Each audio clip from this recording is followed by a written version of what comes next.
ஸ்ரீ குருவாயூரப்பன் திருவடிகளே சரணம். இன்னைக்கு இந்த தசகத்தோட 8வது ஸ்லோகத்தை பார்க்கலாம். முதல்ல வார்த்தைகளை பிரித்து சொல்லலாம், பிறகு ஒவ்வொரு வரியும் சேர்த்து சொல்லலாம். யோஷாவபுத்தனுஜ மோகனமாஹிதம் தே योषावपुर्धनुज मोहन माहितं ते श्रुत्वा विलोकनकुतूहलवान् महेशः श्रुत्वा विलोकनकुतूहलवान् महेशः भूतैः समं गिरिजया च गतपदं ते भूतैः समं गिरिजया च गतपदं ते स्तुत्वा ब्रवीदभिमदं त्वमदोतिरोधाः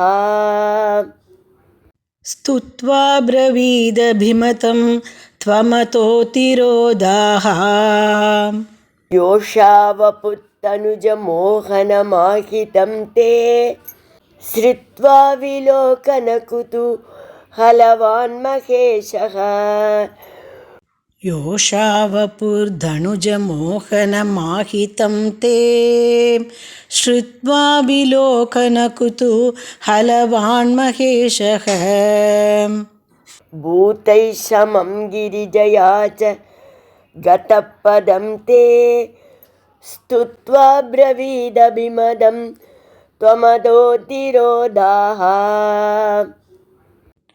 भूतैः समं गिरिजया च गतपदं ते स्तुत्वा ब्रवीदभिमतं त्वमतोतिरोधाः. இப்போ நாம் இந்த ஸ்லோகத்தோட வார்த்தைகளை பிரித்து அர்த்தங்களை பார்க்கலாம். தனுஜ மோகனம் அசுரர்களை மயக்கும், யோஷாவபுகு இளநங்கையின் திருவடிவம், தே ஆகிதம் உங்களால் எடுக்கப்பட்டதை, ஸ்ருத்வா கேள்வியுற்று, விலோகன குதூஹலவான் அதனை காண ஆவல் கொண்ட, மகேஷக சிவபிரான், கிரிஜயா உமையுடனும், பூதைகி சமம் பூதகணங்களுடனும், தே பதம் கதக உங்களுடைய இருப்பிடத்திற்கு வந்து, ஸ்துத்வா உங்களை துதித்து, அபிமதம் அப்ரவீத்து தன்னுடைய விருப்பத்தை கூறினார். துவம் அத திரோதாகா நீங்கள் உடனே அந்த இடத்தை விட்டு மறைந்தீர்கள். இப்போ இந்த ஸ்லோகத்தை முழுவதுமாக பாராயணம் பண்ணி இதோட முழு அர்த்தத்தையும் பார்க்கலாம்.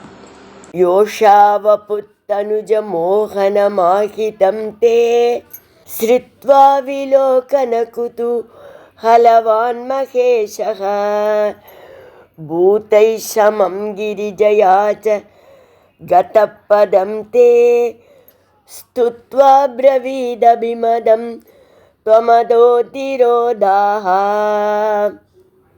அசுரர்களை மயக்க நீங்கள் எடுத்த மோகினி உருவத்தை பற்றி கேள்வியுற்று, சிவபெருமான் அந்த மோகினியை காண வேண்டும் என்று மிகவும் ஆசைப்பட்டார்.